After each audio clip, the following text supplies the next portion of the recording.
In the quiet, close-knit Italian town of Brembate di Sopra, families knew each other.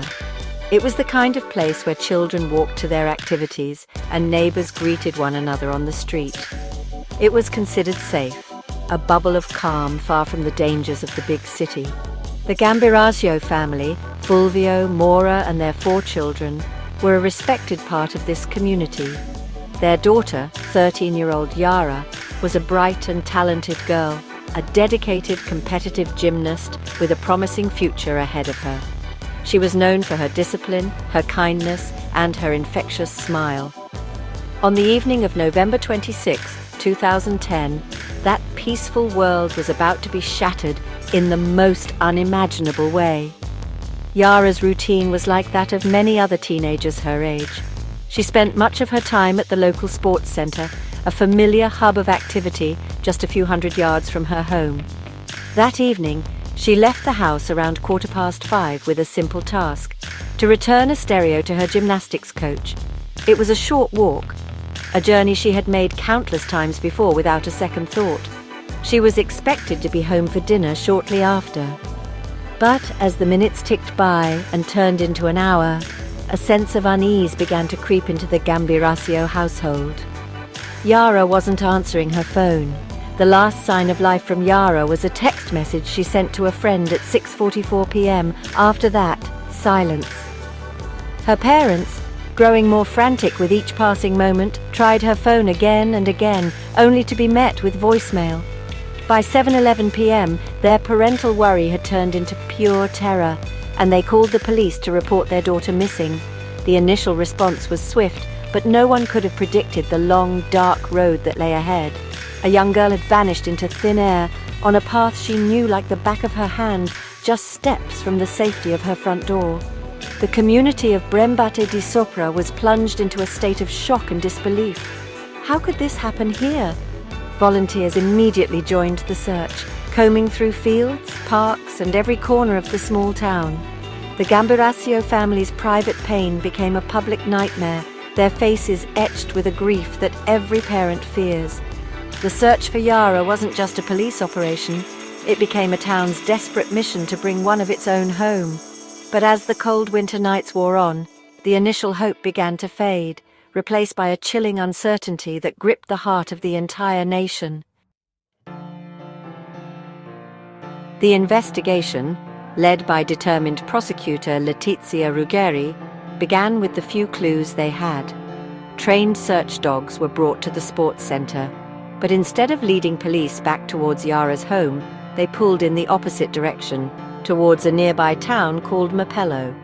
This was the first perplexing piece of the puzzle. It suggested Yara hadn't walked home, but had been taken somewhere else. This theory was quickly bolstered by technology.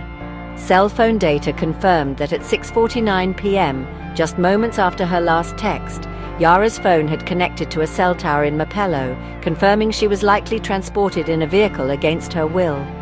Investigators worked tirelessly, chasing down every possible lead. Their focus soon fell on a Moroccan construction worker named Mohammed Fikri. He worked at a site near the sports center and was preparing to leave the country.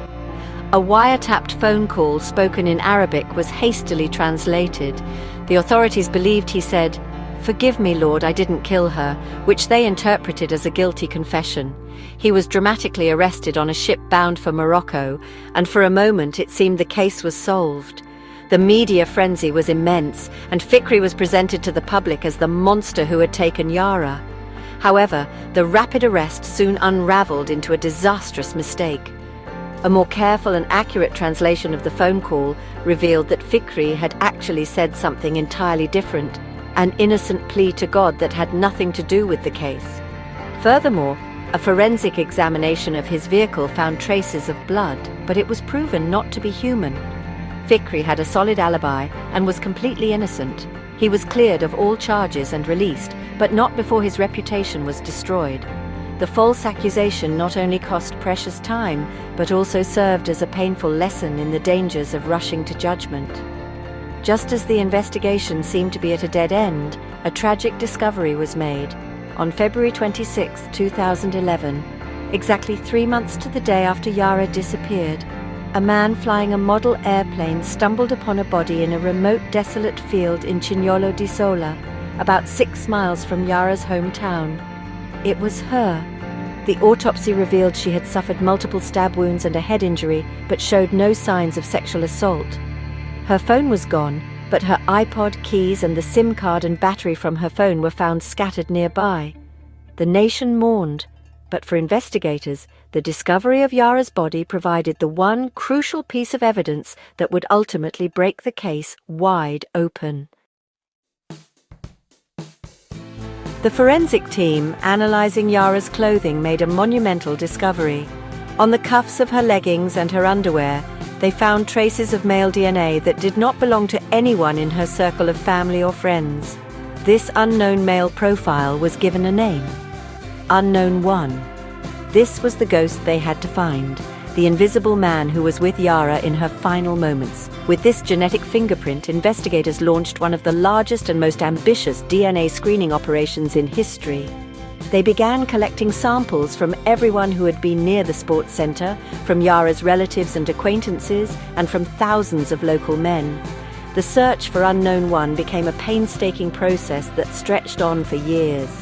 Over 22,000 DNA samples were collected and tested, but none of them matched the profile found on Yara's body. The case grew cold, but Letizia Ruggeri refused to give up. The breakthrough finally came from an unlikely place, a local nightclub. A man tested there, Damiano Gerinoni, was not the killer, but his DNA showed a partial match. It was a familial link. Investigators realized that Unknown One had to be a close relative of Gerinoni. This single clue opened up a whole new avenue of investigation, one that would delve deep into the past. Detectives became genetic genealogists, meticulously tracing the Gerinoni family tree back for generations. They discovered that the father of Unknown One was likely a man named Giuseppe Gerinoni, a bus driver who'd passed away in 1999. But how could they be sure? They managed to track down an old postcard he had sent, and from the saliva used to affix the postage stamp, they extracted his DNA. It was a perfect match to the paternal line of Unknown One. However, Giuseppe's 2 known sons were tested, and neither was the killer. This led to a shocking conclusion. Giuseppe Guarinoni must have had a secret, illegitimate child. The search now shifted from finding a killer to finding a secret family. Investigators had to uncover a love affair that had taken place decades earlier. They painstakingly interviewed old friends, neighbors, and colleagues of Giuseppe, searching for any hint of a hidden relationship. Finally, they identified a woman named Esther Arzuffi, who had worked as a cleaner in the area. When they discreetly obtained her DNA, it confirmed she was the mother of Unknown One. Esther had a son, a construction worker named Massimo Bossetti. He lived with his wife and 3 children in Mapello, the very town where Yara's phone had last pinged. The ghost in the DNA was about to get a face. On June 16, 2014, nearly 4 years after Yara's disappearance, the police set up a fake sobriety checkpoint to get what they needed. They pulled over Massimo Bossetti and asked him to take a breathalyzer test. It was a clever trick. From that simple test, they obtained his DNA. The lab results came back, and it was a perfect match to Unknown One. The man who had been a genetic ghost for years was finally identified. Massimo Bossetti, a seemingly ordinary family man, was arrested and charged with the murder of Yara Gambirasio.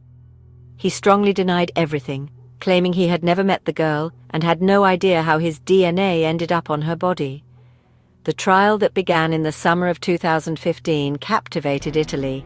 The prosecution presented a mountain of compelling evidence.